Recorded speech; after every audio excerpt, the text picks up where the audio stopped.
At the reading of my grandpa's will, my aunt scoffed. He would never leave you anything. You were just his charity case. The lawyer cleared her throat, surveyed me, and said, actually, he left everything to the person who did the most. After hearing that, the entire room started panicking. I, 23 walked into the lawyer's office that Tuesday morning, already dreading what was about to unfold. My grandfather had passed away 3 weeks earlier, and the entire family was gathering for the reading of his will. The mahogany conference table was surrounded by familiar faces, all wearing expressions that ranged from barely concealed greed to outright hostility.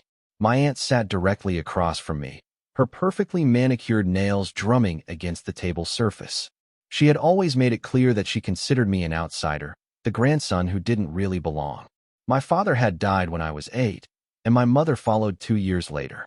Grandpa took me in without question, but the rest of the family never let me forget that I was essentially a burden he chose to carry. The lawyer, a stern woman in her 50s with sharp glasses, shuffled through her papers as the room filled with tension. My uncle kept checking his expensive watch, probably calculating how much money he was losing by being here instead of at his real estate office. My 2 cousins whispered to each other, occasionally glancing in my direction with smirks that made my stomach turn. Grandpa had built a successful construction company from nothing, starting with just a pickup truck and a toolbox in 1962. By the time he retired, he owned 3 commercial properties in the downtown area and had a substantial investment portfolio. Everyone knew the estate was worth several $1,000,000, and everyone seemed to know exactly how they wanted to spend their share. The lawyer began reading the preliminary sections of the will, covering the standard legal language that nobody really listened to. My aunt's drumming grew more impatient, and she finally spoke up, her voice dripping with the same condescension I'd heard my entire life. She told the lawyer to skip the formalities and get to the important part. Then she turned to me with that familiar look of disdain and announced that everyone knew I wouldn't be getting anything significant anyway. She reminded the room that I was just the charity case Grandpa took pity on, not a real family member who deserved an inheritance. The words hit me like a physical blow, even though I'd been expecting something like this. The rest of the family nodded in agreement, and I felt my cheeks burn with embarrassment and anger.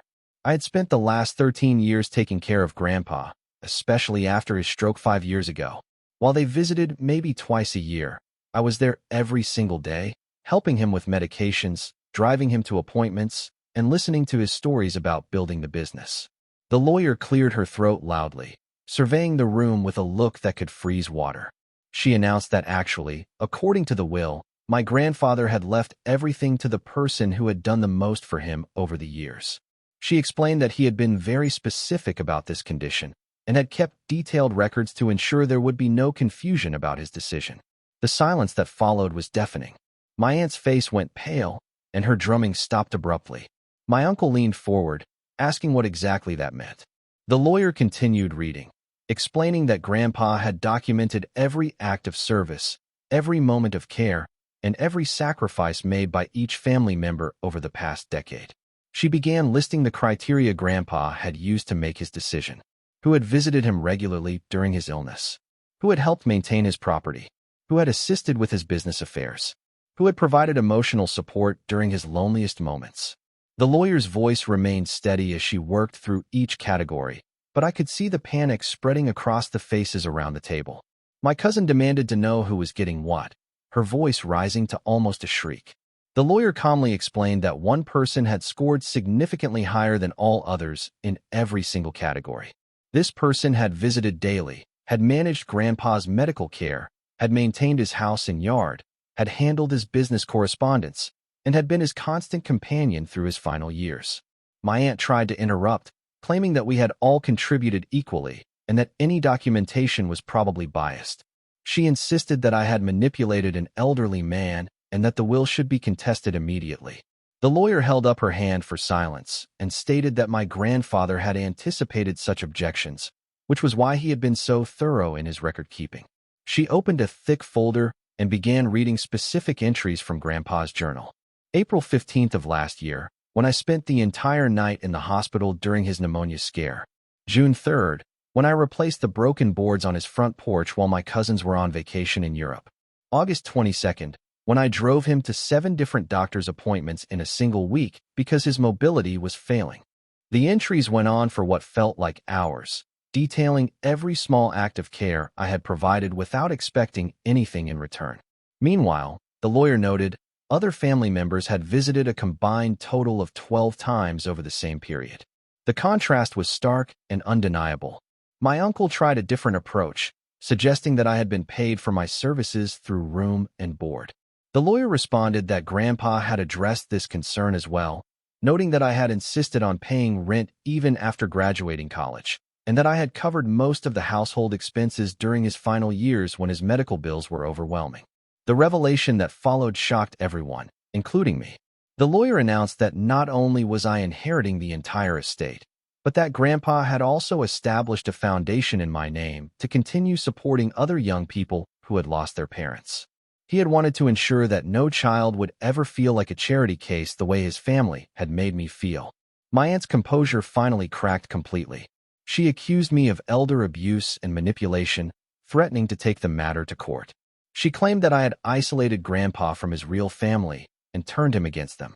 The lawyer calmly informed her that Grandpa had also anticipated these accusations, which was why he had arranged for independent witnesses to verify his mental capacity and his genuine desire to structure his will this way. The room erupted into chaos. My cousins were shouting about legal challenges and family loyalty. My uncle was frantically making phone calls to his own attorney.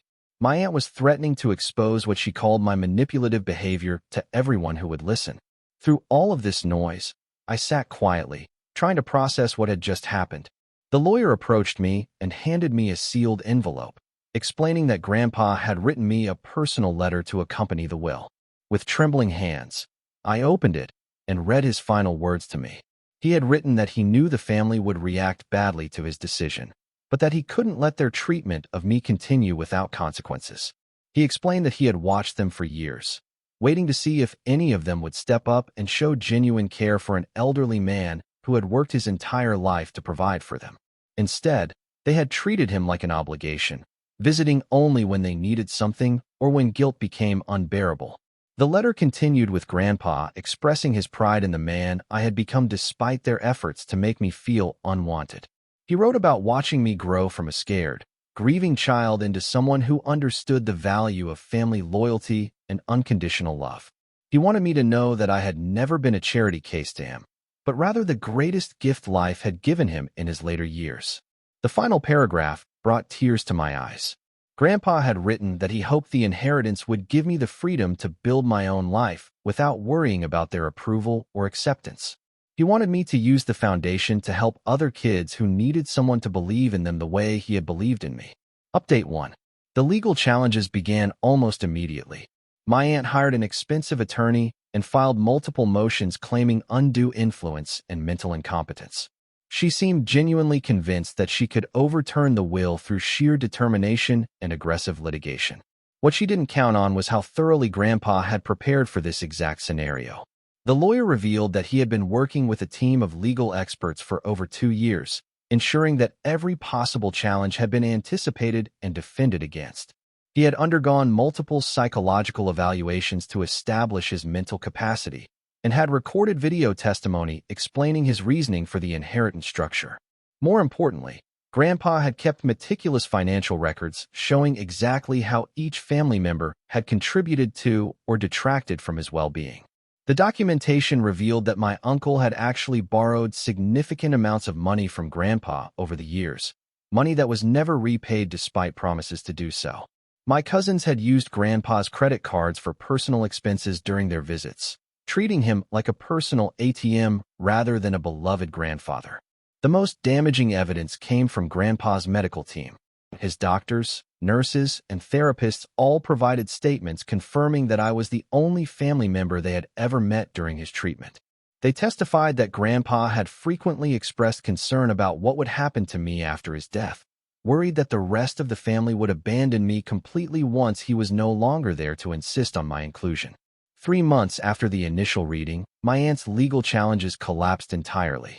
Her attorney withdrew from the case after discovering evidence that she had actually tried to pressure Grandpa into changing his will during his final illness, threatening to put him in a nursing home if he didn't comply with her demands.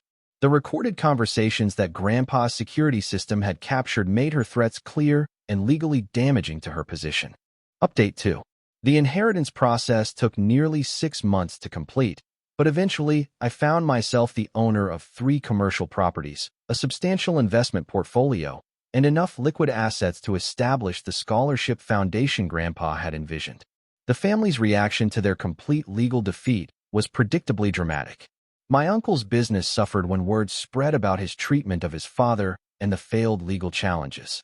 Several of his longtime clients quietly took their business elsewhere, apparently uncomfortable with his character as revealed during the will proceedings. He blamed me publicly for destroying his reputation, but the damage was entirely self-inflicted through his own greed and neglect. My cousins attempted a different strategy, suddenly reaching out with messages about family healing and moving forward together. They suggested that I could demonstrate my maturity and family loyalty by sharing the inheritance voluntarily, since that would be what Grandpa really wanted. Their transparent manipulation would have been laughable if it weren't so desperately pathetic. My aunt never spoke to me again after the legal proceedings ended. She moved to another state shortly afterward, apparently unable to face the social embarrassment of her failed challenge and the exposure of her true character.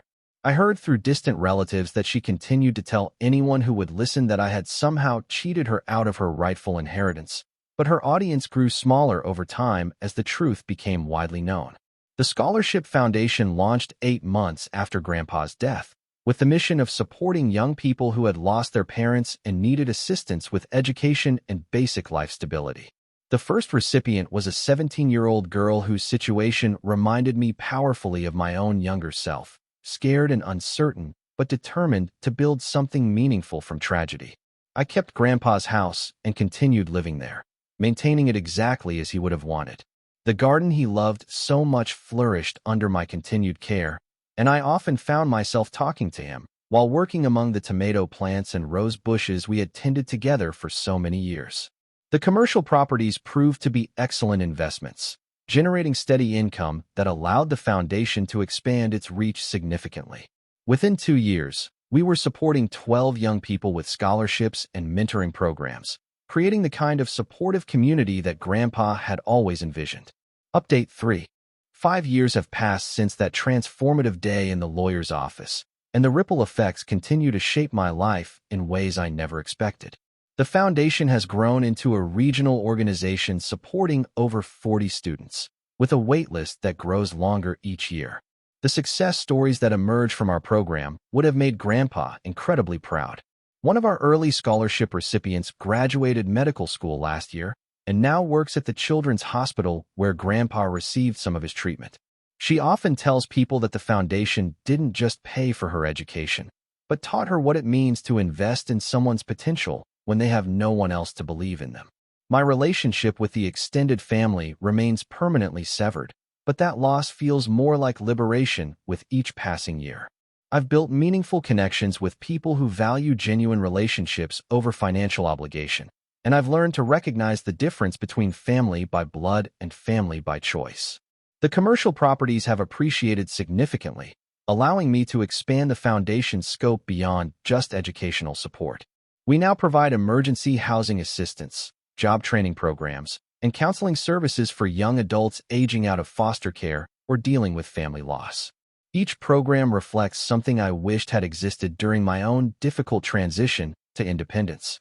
Recently, I received a letter from my aunt's attorney, indicating that she wanted to reconcile and discuss the possibility of receiving some portion of the inheritance now that emotions had cooled.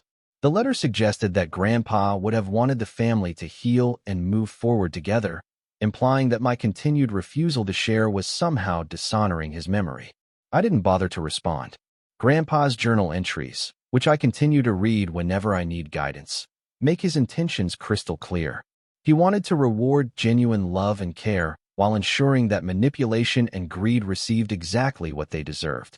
The foundation's success and the lives it has changed represent the best possible use of his legacy. The house feels different now, filled with the warmth of purpose rather than the quiet sadness of loss.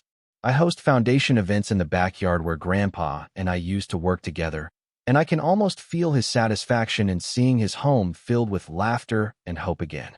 The young people we support remind me constantly that family isn't about blood or legal obligation, but about showing up when someone needs you most. Sometimes I wonder what would have happened if I had chosen to share the inheritance despite Grandpa's clear wishes, trying to buy peace with people who had never valued me as anything more than an inconvenience. But then I look at the Foundation's impact and realize that honoring his true intentions has created something far more valuable than temporary family harmony built on compromise and resentment.